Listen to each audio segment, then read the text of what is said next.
What if I told you that the version of Spider-Man Brand New Day currently playing in theaters isn't even close to what Marvel and Sony originally planned? Ever since the film hit the big screen, the cast, director Daniel Cretton, and even Kevin Feige have been dropping absolute bombshells about cut storylines, scrapped villains, and massive alternate takes. In fact, there is so much unused material lying on the cutting room floor that you could easily stitch together an entire second movie. To understand how drastically this project shifted, you have to look back at its earliest development phase. Tom Holland revealed that Brand New Day was initially envisioned with a completely different roster and narrative focus. Early concepts had Sadie Sink playing Jean Grey in a totally different capacity, completely excluded the Hulk, and left out Ned and MJ entirely. On top of that, Sony originally intended to cash in on the post-credits setup from No Way Home, specifically the piece of Tom Hardy's Venom symbiote left behind on Earth 616 to force a direct crossover between Holland's Spider-Man and Sony's Spider-Man universe. The studio's grand plan for this crossover didn't stop there. Sony wanted to weave Andy Serkis Knull, who was teased in the post-credits of Venom: The Last Dance, directly into the film as a major overarching subplot. Serkis himself hinted at these massive crossover ambitions, confirming that Sony was eager to merge their Sony Spider-Man universe straight into MCU canon. Had this vision moved forward, Brand New Day would have served as the ultimate bridge, setting up a future clash against Knull and a fully formed Sinister Six across Spider-Man 5 and 6. The shift in villains during pre-production was just as dramatic. Sony actively pursued heavy hitters like Anne Hathaway and Sarah Snook to play the anti-mutant antagonist Leper Queen.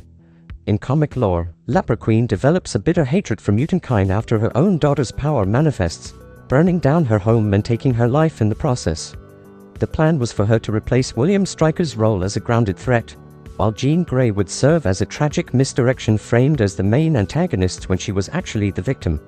However, both Hathaway and Snook ultimately passed on the role, feeling the character lacked sufficient screen time. This creative clash and extensive rewriting also explain why the movie faced multiple production delays and why Spider-Man is notably absent from Avengers: Doomsday.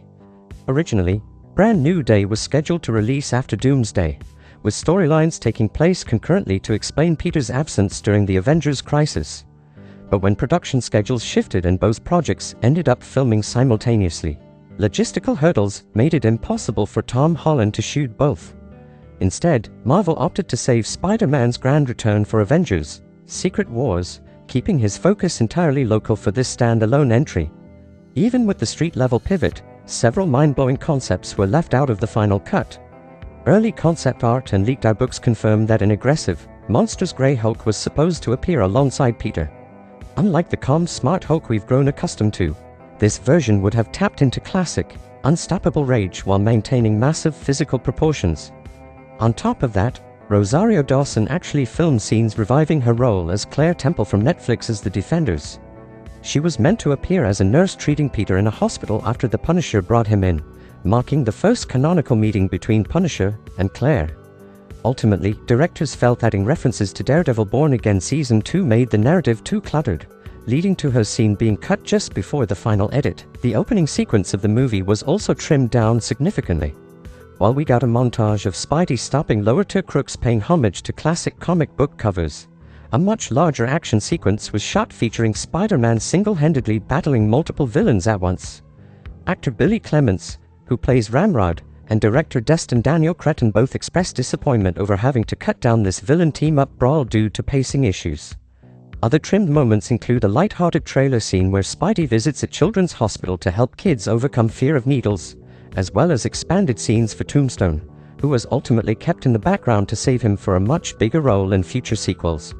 Perhaps the most terrifying scrap concept was a literal transformation into Man-Spider. Tom Holland revealed that early script drafts included horrific nightmare sequences where Peter begins mutating, growing extra eyes and limbs in a sequence heavily inspired by body horror comics. While an adaptation of Man-Spider made it into the darker, R-rated Spider-Noir project, Marvel felt the concept was simply too disturbing for a PG-13 summer blockbuster, forcing them to scrap the visual entirely. When you look at the sheer amount of dropped storylines, from mutant uprisings and symbiote crossovers to Grey Hulk and body horror mutations, it's clear that Spider-Man Brand New Day went through one of the most intense developments in MCU history. Which of these cut ideas do you think deserved a spot in the final movie?